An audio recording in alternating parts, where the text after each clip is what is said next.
Halo semuanya, Assalamualaikum warahmatullahi wabarakatuh. Perkenalkan, nama saya RM Nadir Afwazaki dari kelas 95 SMP Negeri 17 Palembang. Pada video pembelajaran kali ini, saya akan berbagi materi tentang listrik statis. Apa itu listrik statis? Listrik statis adalah ketidakseimbangan muatan listrik dalam atau pada suatu permukaan benda. Tujuan pembelajaran pada video kali ini adalah 1. Memberi contoh gejala kelistrikan yang terjadi dalam kehidupan sehari-hari. 2. Mengidentifikasi jenis-jenis muatan listrik. 3. Menjelaskan interaksi dua muatan listrik. 4. Menjelaskan fungsi dan prinsip kerja elektroskop. 5. Menjelaskan faktor yang mempengaruhi besarnya gaya kolom dua muatan listrik. 6. Menghitung besarnya gaya kolom dua muatan listrik. Pertama, percobaan listrik statis. Alat dan bahan, penggaris plastik, rambut, dan serpihan kertas.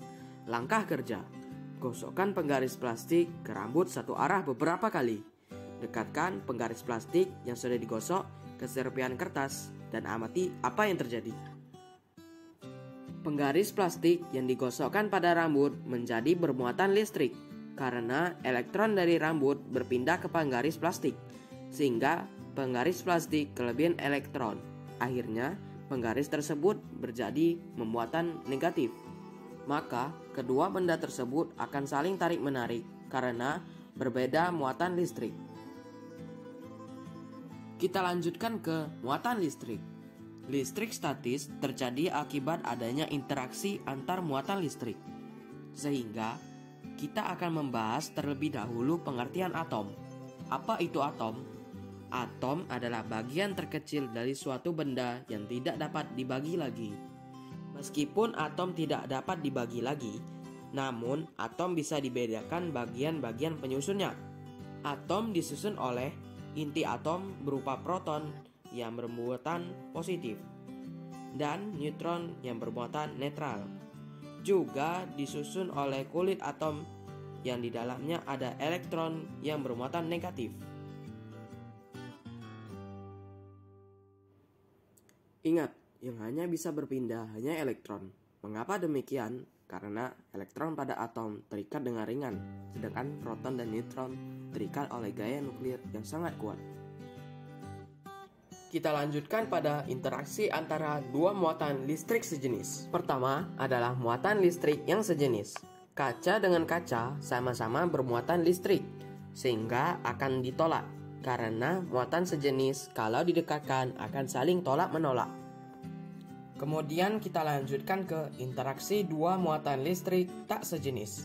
Misalkan plastik yang bermuatan negatif dan kaca yang bermuatan positif, maka akan saling tarik-menarik. Muatan tidak sejenis bila didekatkan akan saling tarik-menarik. Baiklah, kita lanjutkan ke materi elektroskop. Elektroskop ini adalah alat yang digunakan untuk mengetahui apakah suatu benda bermuatan listrik atau tidak, mengetahui jenis muatan suatu benda. Bagian-bagian dari elektroskop adalah kepala elektroskop, konduktor, daun elektroskop, dan dinding kaca. Prinsip kerja elektroskop adalah pada saat elektroskop netral, maka daun elektroskop akan menutup. Pada saat elektroskop bermuatan listrik, daun elektroskop akan terbuka. Oke, kita lanjut ke hukum Coulomb. Apabila ada dua muatan listrik yang sejenis, jika didekatkan akan saling tolak-menolak. Besar gaya tarik atau tolak antara muatan akan sebanding dengan besar muatan masing-masing dan berbanding terbalik dengan kuadrat jarak antara kedua muatan. Maka dapat ditulis secara matematis F sama dengan K dikali Q1 dikali Q2 dibagi R kuadrat. Nah, ini yang dikenal dengan hukum Coulomb. Terakhir, yaitu menghitung besarnya gaya kolom dua muatan listrik. Contoh soal hukum Coulomb adalah dua buah muatan masing-masing Q1 sama dengan 6 mikrocoulomb dan Q2 sama dengan 12 mikrokulom terpisah sejauh 30 cm. Tentukan besar gaya yang terjadi antara dua muatan tersebut. Gunakan tetapan K sama dengan 9 dikali 10 pangkat 9 Newton meter pangkat 2 per kulom kuadrat dalam satuan standar. Baiklah, kita mulai pembahasannya. Tuliskan apa yang diketahui terlebih dahulu. Q1 sama dengan 6 mikrokulom sama dengan kita jadikan 6 dikali 10 pangkat minus 6 kulom. Q2 sama dengan 12 mikrokulom, maka kita ubah menjadi 12 dikali 10 pangkat minus 6 kulom.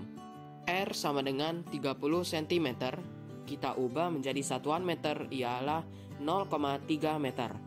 Kita ubah menjadi 3 dikali 10 pangkat minus 1 meter.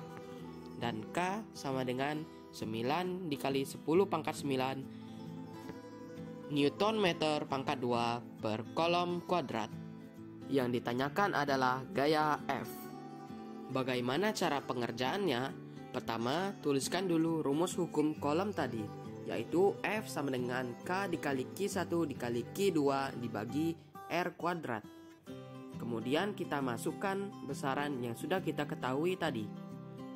F sama dengan 9 dikali 10 pangkat 9 dikali 6 dikali 10 pangkat minus 6 dikali 12 dikali 10 pangkat minus 6 dibagi 3 dikali 10 pangkat minus 1 kuadrat. Bilangan biasa kita kalikan terlebih dahulu. 9 dikali 6 dikali 12 dikali 10 pangkat 9 min 6 min 6 dibagi 9 kali 10 pangkat minus 2. Angka 9 ada di atas dan di bawah, maka kita bisa coret terlebih dahulu. Maka menghasilkan F sama dengan 72 dikali 10 pangkat minus 3 dibagi 10 pangkat minus 2. 72 kita tulis kembali dikali 10 pangkat minus 3 dan yang 10 pangkat minus 2 agar bisa di atas, maka tanda minus menjadi positif. Maka F sama dengan 72 dikali 10 pangkat minus 1. Dan jika ditulis ke bilangan biasa, maka F sama dengan 7,2 Newton. Baiklah, sekian materi yang dapat saya sampaikan. Mohon maaf bila ada salah kata dalam video. Saya ucapkan wassalamualaikum warahmatullahi wabarakatuh.